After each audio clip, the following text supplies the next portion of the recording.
Dear students, Sairam. So in our last class, we have seen about the objectives of business. ಬಿಸ್ನೆಸ್ಸಿನ ಉದ್ದೇಶಗಳು, ವ್ಯಾಪಾರ ಮಾಡುವಂತಹ ಉದ್ದೇಶ ಏನು? So there we have, one side we have seen profit, ಲಾಭ ಗಳಿಸುವಂಥದ್ದು. Another side, multiple objectives, the other objectives of making or starting business. So here, role of profit is different. What we expect that, generally we say, for making profit we are starting business. But we should not go on that objective. We should see that satisfying the needs of the consumers, and then we should get profit as granted by them. So it is the return what we get for our service, our goods. So today in this session, another important thing we'll see, which is part and parcel of business activities. Part and parcel of business activities. That is the possibility of inadequate profit or even loss. There are two main components of business, that is either we may get profit or we may get loss. Sometimes the possibility of inadequate profit or even loss, that means what we are expecting, that much we are not able to get due to uncertainties or unexpected events or natural calamities. ಕೆಲವು ಏನಾಗುತ್ತೆ, ನಾವು expect ಮಾಡದೇ ಇರುವಂತಹ ಕೆಲವು ಘಟನೆಗಳು ಸಂಭವಿಸಿದಾಗ ಏನಾಗುತ್ತೆ, ನಮಗೆ ಬರುವಂಥ ಲಾಭದಲ್ಲಿ ಕಡಿಮೆ ಆಗ್ತದೆ. ಅದೇ ಥರ ಕೆಲವೊಂದು ಸರ್ತಿ ಲಾಸು ಆಗ್ಬೋದು. ಸೊ ಇದನ್ನು ನಾವೇನಂತ ಕರಿತೇವೆ, we call that business risk, ನಷ್ಟ ಭಯ. ಬಿಸ್ನೆಸ್ ರಿಸ್ಕ್ ಅಂದರೆ ನಷ್ಟ ಭಯ. It is the part of business and business risk both are two faces of a coin. It has to go together. If we are scared of risk, we can't do any work or any business. And at present, it is consumer oriented. Consumer is the king of the market. Uncertainties are common. Future is uncertain. ನಮ್ಮ ಕೈಯಲ್ಲಿಲ್ಲ, ಭವಿಷ್ಯದಲ್ಲಿ ಏನಾಗ್ತದೆ ಅಂತ ನಮಗೆ ಗೊತ್ತಿಲ್ಲ. Sometimes what happens? Change in taste, change in preferences. People continuously they change their taste. If they use any one product continuously, they don't use it, they will change into another product. If they go to one company, Samsung, the next time they go to another company. So like that, there is a difference or changes in the taste and preference of the people. Like that only natural calamities. ಈಗ ನೋಡ್ತಾ ಇರ್ಬೋದು ನೀವು, natural ಕ್ಯಾಲಾಮಿಟಿ ನಾವಿಗೆ ಗೊತ್ತಿಲ್ಲದಾಗೆ ನಮ್ಮ economic ಆಕ್ಟಿವಿಟೀಸ್ಗಳು ಕೆಳಮಟ್ಟಕ್ಕೆ ಹೋಗ್ತಾ ಇವೆ. Corona pandemic or COVID-19. So as a result of that what happens, that effects on demand and supply. Demand ಮತ್ತು supply ಎಲ್ಲರೂ ಏನು ಮಾಡ್ತಾ ಇದ್ದಾರೆ, ಅವರಲ್ಲಿ ಇದ್ದದರಲ್ಲೇ ಅಡ್ಜಸ್ಟ್ ಮಾಡಲಿಕ್ಕೆ ಟ್ರೈ ಮಾಡ್ತಾ ಇದ್ದಾರೆ. So that time what happens, that may cause another business organization which is dealing with goods or services. Sometimes this becomes shortage of raw materials. All these together we call business risk. ನಷ್ಟ ಭಯ, ವ್ಯಾಪಾರದ ನಷ್ಟ ಭಯ ಅಂದ್ರೆ ಏನು?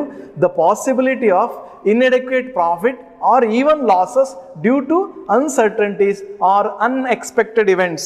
So we can write like that: the possibility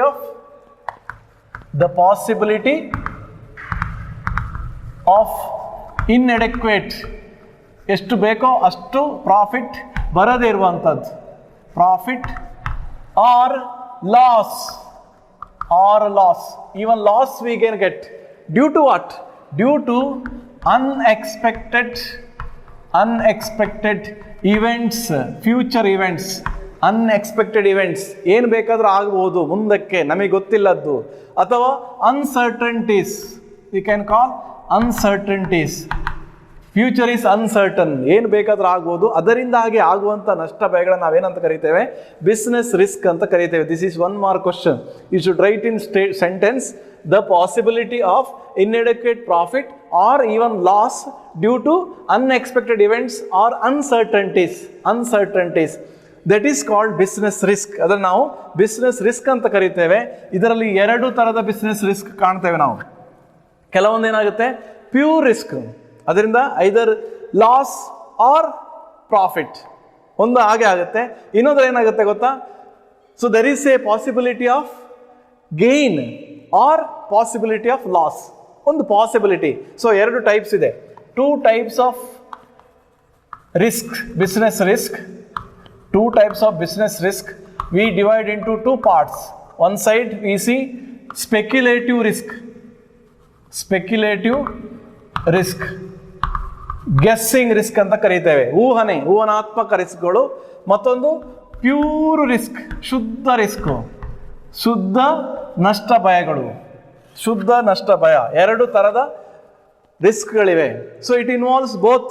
So this one involves both what? Possibility of gain or loss. ನಾವು business ಮಾಡುವಾಗ ಇದನ್ನು ನೆನಪಿಟ್ಕೊಳ್ಬೇಕು. We should remember always there is a speculation ಅಂದ್ರೆ ಏನು? ಗೆಸ್ ಮಾಡುವಂಥದ್ದು, ಊಹನೆ ಮಾಡುವಂಥದ್ದು ಬಿಸ್ನೆಸ್ಸಲ್ಲಿ ನಡೆಯುವುದೇ ಇದೆ. ನಾವು ಏನು ಮಾಡ್ಬೋದು,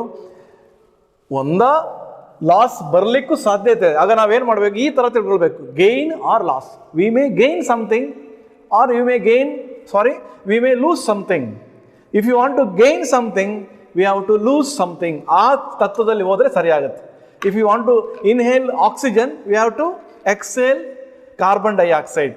so this one mainly because of due to change in market conditions. Market condition ಅಂತ ಇದೆ, ಮಾರ್ಕೆಟ್ ಮೆಕ್ಯಾನಿಸಮ್ ಅಂತ ಕರೀತೇವೆ ನಾವು. ಏನಂತೆ, demand increases, price increases, supply increases. Supply ಜಾಸ್ತಿ ಆದ ಕೂಡಲೇ ಏನಾಗುತ್ತೆ, ಪ್ರೈಸ್ ಡಿಕ್ರೀಸ್ ಆಗುತ್ತೆ. ಸೊ ಆ ಥರದ ಮೆಕ್ಯಾನಿಸಮಲ್ಲಿ ಮಾರ್ಕೆಟ್ ಕಂಡೀಷನಲ್ಲಿ ಏನಾಗುತ್ತೆ ಗೊತ್ತಾ, ಈ ಥರದ ಗೇನ್ ಅಥವಾ ಲಾಸ್ ಆಗುತ್ತೆ. ಒಂದು ಗೇನ್ ಬರ್ಬೋದು ಅಥವಾ ಲಾಸ್ ಆಗಲಿಕ್ಕೂ ಸಾಧ್ಯತೆ ಇದೆ. That is based on speculation related to or fluctuation related to demand and supply. Sometimes changes in preference and taste. ಹಿಂದಿನ ಕಾಲದಲ್ಲಿ ಕೆಲವೊಂದು ಗೂಡ್ಸ್ಗಳು ಲಾಸ್ಟ್ ಇಯರ್ ಇದ್ದದ್ದನ್ನು ಈ ವರ್ಷ ನಾವು ತಯಾರಿ ಮಾಡಿದರೆ we don't say that we will get profit, but we have to predict that we may gain. If we think that only gain is there then we cannot run business. So favourable market conditions will give you gain. ನಮಗೆ favourable ಆಗಿರುವಂತಹ market ಕಂಡೀಷನಲ್ಲಿ gain ಬರುತ್ತೆ, unfavourable ಆಗಿರುವಂತಹ ಇದರಲ್ಲಿ loss ಬರುತ್ತೆ. ಅದುವೇ speculative risk. ಅಂದ್ರೇನು, favourable ಆಗಿರುವಂಥ ಕಂಡೀಷನಲ್ಲಿ ಗೇನ್ ಬರುತ್ತೆ, ಅನ್ಫೇವರೇಬಲ್ ಕಂಡೀಷನಲ್ಲಿ ಲಾಸ್ ಬರುತ್ತೆ. ಆ ಜ್ಞಾನ ಇರಬೇಕು ಬಿಸ್ನೆಸ್ ಮಾಡುವಾಗ, ಅದರ ಬಗ್ಗೆ ನಿಮಗೆ ನಾಲೆಜ್ ಇರಬೇಕು. ಯಾಕೆಂದರೆ ಯಾವಾಗಲೂ ನಮಗೆ ಫೇವರೇಬಲ್ ಆಗಿರುವಂಥ ಕಂಡೀಷನ್ ಬರುತ್ತೆ ಅಂತ ಏನು ಗ್ಯಾರಂಟಿ ಇಲ್ಲ. We cannot say that every time we get favorable condition. Sometimes there may be unfavorable condition. So idu ondu tarada risk. Here you see another type, that is pure risk, shuddha risk. Andre enu, either full loss or full absence of risk. Either full loss, on the full loss, or it is not profit, absence of loss. Absence of loss, ಒಂದು full loss ಆಗುವಂಥದ್ದು ಅಥವಾ absence of loss or risk. So sometimes what happens, ನಮಗೆ ಗೊತ್ತಿಲ್ಲದ ಹಾಗೆ fire ಏನೋ ಬೆಂಕಿ ಬಿತ್ತು, ಅಥವಾ theft or strike related to the sudden happenings, ಅದು ಪ್ಯೂರ್ ರಿಸ್ಕ್, ಶುದ್ಧ ರಿಸ್ಕ್ ಅಂತ ಹೇಳ್ಬೋದು. ಯಾಕಂದ್ರೆ ನಾವು ಅದನ್ನು ಎಕ್ಸ್ಪೆಕ್ಟೇ. ಸೊ ನಾವು let us see the features of business risk, or we can study under nature of business risk. ನಷ್ಟ ಭಯದ ಸ್ವಭಾವ ಅಥವಾ ಕ್ಯಾರೆಕ್ಟರಿಸ್ಟಿಕ್ಸ್ ಅಂತಲೂ ನೀವು ಕರಿಬಹುದು. What are the characteristics? If you know characteristics, so we will get little knowledge about business risk, and also we can plan for controlling. So business risk arises due to uncertainties. First one, business risk arises due to uncertainties. ನಮಗೆ ಭವಿಷ್ಯದ ಬಗ್ಗೆ ಗೊತ್ತಿಲ್ಲದ ಕಾರಣ ನಮಗಿದು ಆಗುತ್ತೆ. ಏನು, just lack of knowledge about the future. This means lack of knowledge about the future. ಭವಿಷ್ಯದ ಬಗ್ಗೆ ನಮಗೆ ಜ್ಞಾನ ಇರೋದಿಲ್ಲ, ನಮಗೆ ಗೊತ್ತೇ ಇರೋದಿಲ್ಲ. ಭವಿಷ್ಯದ ಬಗ್ಗೆ ಗೊತ್ತಿದ್ರೆ ಇಷ್ಟೆಲ್ಲ ಕಷ್ಟಗಳು ಇರ್ತಿರಲಿಲ್ಲ. Next one, due to this arises due to unexpected events, that is natural calamities. One side we see natural calamities or government policies. Government policy ಕೂಡ ಇದರಲ್ಲೇ ಬರುತ್ತೆ. Technology come because arises due to uncertainties means what? It is lack of knowledge about the future. Future knowledge will not be there. We cannot understand about the future. Especially it arises due to what? Natural calamities. ನೈಸರ್ಗಿಕ ವಿಕೋಪಗಳು. You can write the example of the present condition. Or government policies. ಗವರ್ಮೆಂಟಿನ ಕೆಲವು ನೀತಿಗಳು, ನಿಯಮಗಳು. ಅದೇ ಥರ technology, ತಾಂತ್ರಿಕ ವಿದ್ಯಮಾನಗಳು ಬದಲಾವಣೆ ಆಗ್ತಾ ಇರುವಂಥದ್ದು. So this is one thing. Second point of that arises due to uncertainties. It is one of the nature of business risk. Second one is risk is an essential part of every business. It is an essential part of every business. Every business in a part ಯಾವುದು risk. So we can study that nature of business is like this. That is what? Risk is an essential part of every business. No business can avoid risk. ಯಾವುದೇ business ರಿಸ್ಕಿನಿಂದ ದೂರ ಹೋಗ್ಲಿಕ್ಕೆ ಆಗೋದಿಲ್ಲ. But amount of risk may be minimized. And also the risk is different from one firm to another firm. And risk cannot be eliminated at all. Risk ಅನ್ನ eliminate ಮಾಡಲಿಕ್ಕೆ ಆಗೋದಿಲ್ಲ. ರೋಡಲ್ಲಿರುವಂತಹ humps ಇರ್ಬೋದು, ಅದು risk ಅನ್ನ minimise ಮಾಡಲಿಕ್ಕೆ humps ಅನ್ನು ಹಾಕ್ತೇವೆ, ಹಾಗಂತ ರೋಡನ್ನೇ ಬಂದ್ ಮಾಡಲಿಕ್ಕೆ ಆಗೋದಿಲ್ಲ. ಸೊ ಅದೇ ಥರ ಹಾಗೆ ರೋಡಲ್ಲಿ ಹಂಪ್ಗಳಿವೆಯಲ್ಲ, ಅದೇ ಥರ ಬಿಸ್ನೆಸ್ಸಲ್ಲಿ ರಿಸ್ಕ್ ಇರಲೇಬೇಕು. ರಿಸ್ಕ್ ಅದನ್ನು ನಾವು ಸಪರೇಟ್ ಮಾಡಲಿಕ್ಕೆ ಆಗೋದೇ ಇಲ್ಲ. So risk is N essential part of business. Next, another one, the degree of risk depends mainly on the nature and size of the business. So we can write, it depends on nature and size of the business. Nature and size of the business. ಬಿಸ್ನೆಸ್ಸಿನ ಸ್ವಭಾವಗಳು, ಕೆಲವೊಂದು ಬಿಸ್ನೆಸ್ಗಳು high risk. ಈ petroleum products ಅದೆಲ್ಲ high risk. If risk increases, profit also like that only. So here related to the type of goods or nature of goods or sometimes volume of production or scale of the business. Scale ಅಂದ್ರೇನು? Weighing machine ಅಲ್ಲ, small scale, large scale ಮತ್ತು medium scale. Medium size, large size, small size. ಅಲ್ಲೇನಾಗುತ್ತೆ, small ಸೈಜಿನವರಿಗೆ ಕಡಿಮೆ risk, medium ಸೈಜಿನವರಿಗೆ ಸ್ವಲ್ಪ ಮಧ್ಯಮ ಇದರಲ್ಲಿ risk ಇರ್ತದೆ, ಲಾರ್ಜ್ ಸ್ಕೇಲ್ನವರಿಗೆ ದೊಡ್ಡ ರಿಸ್ಕು. ಸೊ ಹಂಗೆ what happens, it is depending on nature and size of the business. Remember, if you take some business which are not having risk, then you cannot expect more risk there. So grocery or any other items related to fruits or any other items, perishable and non-perishable, ಬೇಗ ಹಾಳಾಗುವಂಥದ್ದು, ಬೇಗ ಹಾಳಾಗದೇ ಇರುವಂಥದ್ದು. So ಅಲ್ಲಿ ನಾವು ರಿಸ್ಕನ್ನು calculate ಮಾಡಲಿಕ್ಕೆ ಆಗ್ತದೆ. And if you know all these things, the fourth one is profit is the reward for risk taking. Profit is the reward for risk taking. So ಇದನ್ನು ನೋಡಿ, last point ಅನ್ನು ನೋಡಿ ನಾವು ಬಿಸ್ನೆಸ್ಸಿನ ಬಗ್ಗೆ ಈ ರಿಸ್ಕ್ ಅನ್ನು ಸ್ವಲ್ಪ ದೂರ ಮಾಡಬೇಕಾಗುತ್ತೆ. ಯಾಕೆ? Profit is the reward for risk taking. If you want to gain something, you have to take risk in life. ನೀವು ಸ್ವಲ್ಪ ಗೇನ್ ಮಾಡಬೇಕಾದ್ರೆ ರಿಸ್ಕ್ ತಗೊಳ್ಳೇಬೇಕು. ನಾವು you cannot keep quiet that I don't know English ಬರೋದಿಲ್ಲ ಅಂತ ಸುಮ್ಮನೆ ಕೂತ್ಕೊಳ್ಳಿಕ್ಕೆ ಆಗೋದಿಲ್ಲ. ನಮಗೆ ಕನ್ನಡ ಬೇಕು. ನಾವು ಬೆಳಿಬೇಕಾದ್ರೆ ಇಂಗ್ಲೀಷು ಅನಿವಾರ್ಯ. So no risk, no gain. If you say that I can't understand English, you be there only. What I have to do? You keep reading. So it is not very difficult. So there are many people who have made excellence in their future or business without knowing anything. They had only one thing, that is we have to achieve anything. So for that we should take risk. So here also like that only, profit is the reward for risk taking. No risk, no gain. ಒಂದು quotation ಇದೆ business ಅಲ್ಲಿ. No risk, no gain, no risk no gain. So ನೀವು risk ತಗೊಳ್ಳೋದಿದ್ರೆ gain ಆಗಲಿಕ್ಕೆ ಆಗೋದಿಲ್ಲ. So it is a very old age old principle of business. So greater the risk higher the profit. ಜಾಸ್ತಿ risk ತಗೊಂಡಾಗ ಜಾಸ್ತಿ profit ಸಿಗುತ್ತೆ. So these 4 points you remember. It is a 4 mark question. Nature of business risk. Nature of business risk. Remember this. Why you have to know the nature of business risk? Because business risk is part of business activity. Business activity. Whenever you do business activity, you should know first what are the different aspects which support business and also which will be as a part of business risk. Business risk. And remember, the 4th point will make you happy. That is, profit is the reward for risk taking. Profit is the reward for risk taking. Now we see the next part. That is, if you know the nature, it is okay. Then we should know about the causes of business risk. What are the probable causes? ಇದಕ್ಕೆ ಕಾರಣ ಏನು? ನಮಗೆ ಕಾರಣ ತಿಳಿದ್ರೆ ಏನಾಗುತ್ತೆ? ಕಾರಣ ತಿಳಿದ್ರೆ ಕಾರಣಕ್ಕೆ ಪರಿಹಾರ ಕಂಡುಹಿಡಲಿಕ್ಕೆ ಆಗುತ್ತೆ. ನಾನು ಹೇಳಿದ್ದೇನೆ, ಯಾವುದೇ ರಿಸ್ಕ್ ಬಂದರೂ ರಿಸ್ಕಿನ ಬಗ್ಗೆ ಚಿಂತೆ ಮಾಡಬೇಡಿ, ಅಥವಾ ಪ್ರಾಬ್ಲಮಿನ ಬಗ್ಗೆ ಚಿಂತೆ ಮಾಡಬೇಡಿ. ಪ್ರಾಬ್ಲಮನ್ನು ಹೇಗೆ ಸೊಲ್ಯೂಷನ್ ಮಾಡುವಂಥದ್ದು ಅದನ್ನು ನಾವು ಚಿಂತನೆ ಮಾಡಬೇಕು. ಚಿಂತೆ ಮಾಡೋದಲ್ಲ, ಚಿಂತನೆ ಮಾಡಬೇಕು.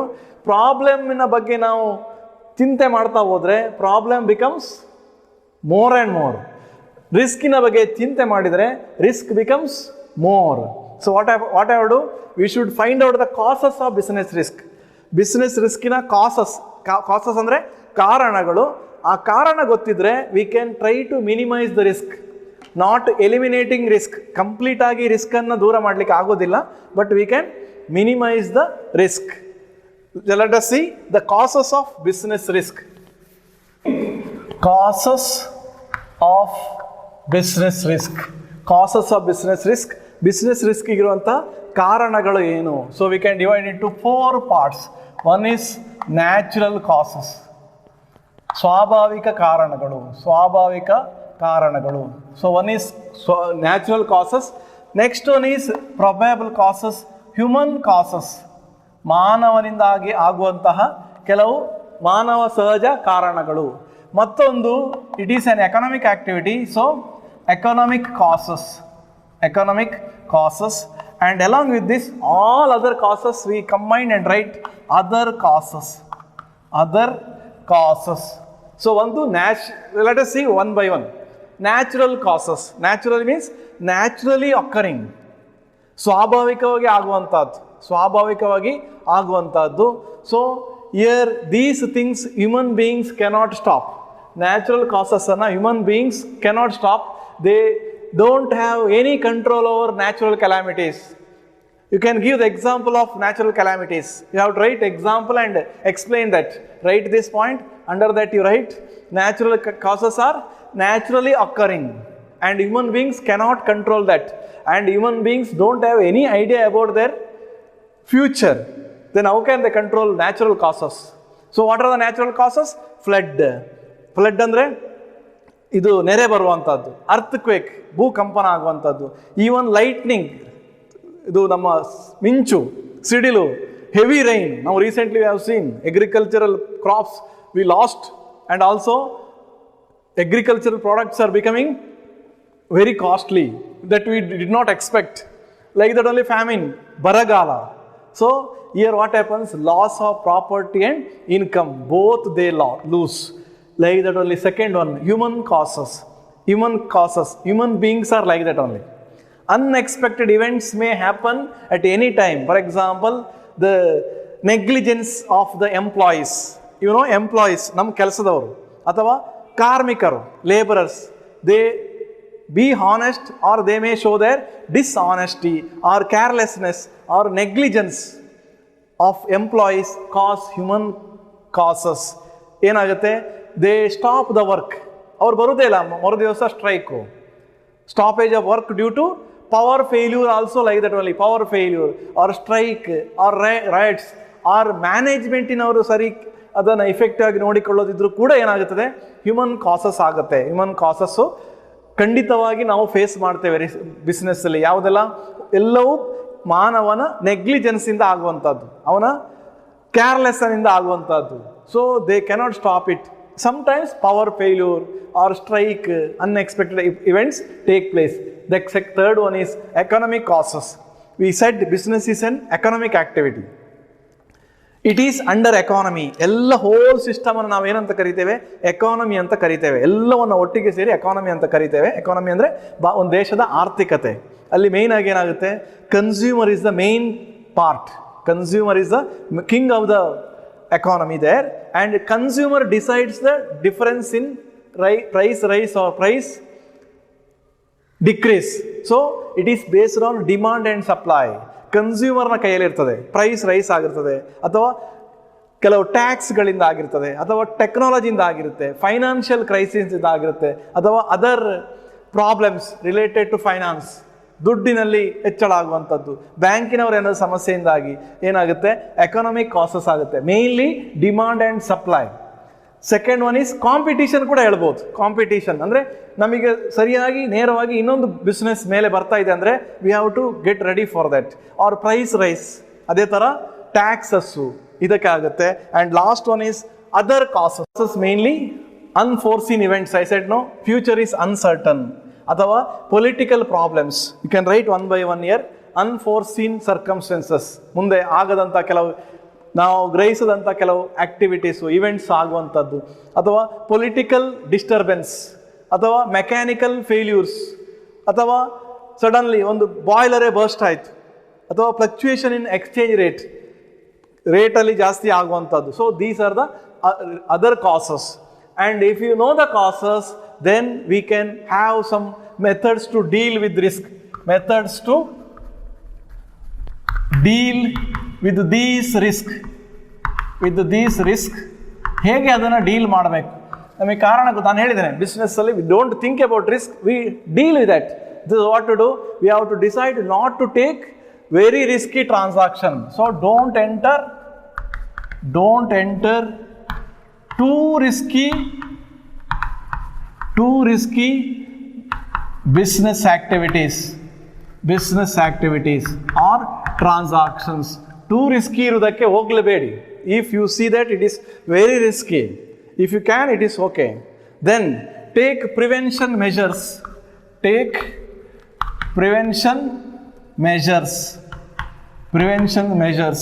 ಅಂದರೆ ಕೆಲವೊಂದು ಮೊದಲೇ ಅದಕ್ಕೆ ಬೇಕಾದಂಥ ಪ್ರಿವೆಂಟಿವ್ ಮೆಷರ್ಸನ್ನು ತಗೊಳ್ಳಿ. ಲೈಟ್ನಿಂಗ್ ಕಂಡಕ್ಟರ್ನ ಹಾಕ್ಬೋದು, ಅಥವಾ ಕೆಲವು ಬೇರೆ ಥರದ ತಂತ್ರಗಾರಿಕೆಯಿಂದ ಮುಂದೆ ಆಗುವಂಥ ಅನಾಹುತಗಳನ್ನು ತಪ್ಪಿಸಲಿಕ್ಕೆ ಟ್ರೈ ಮಾಡ್ಬೋದು. Third one, transfer of risk. So if you are doing retail business, you transfer risk 50% risk to your wholesalers. Or we have risk minimising mechanism, that is insurance company. Transfer risk to insurance company, ಹಾಗೆ ಮಾಡುವಂಥದ್ದು. So in business we are seeing that we can keep some provisions, make proper provisions to face that in future. Provision for doubtful debts ಅಂತ ಬರುತ್ತೆ. Debtors ಮುಂದೆ ಕೊಡಲಿಲ್ಲ ಅಂತ ಹೇಳಿದ್ರೆ ಅವರಿಗೆ ಮೊದಲೇ ನಾವೊಂದು ಕೆಲವು ಪ್ರೊವಿಷನ್ ಮಾಡಿಡುವಂಥದ್ದು, ದಾರಿ ಮಾಡಿಡುವಂಥದ್ದು. ಏನಾದರೂ ದೊಡ್ಡ ಅನಾಹುತ ಬಂದರೆ let us use that provision. And last one is share the risk. Share the risk.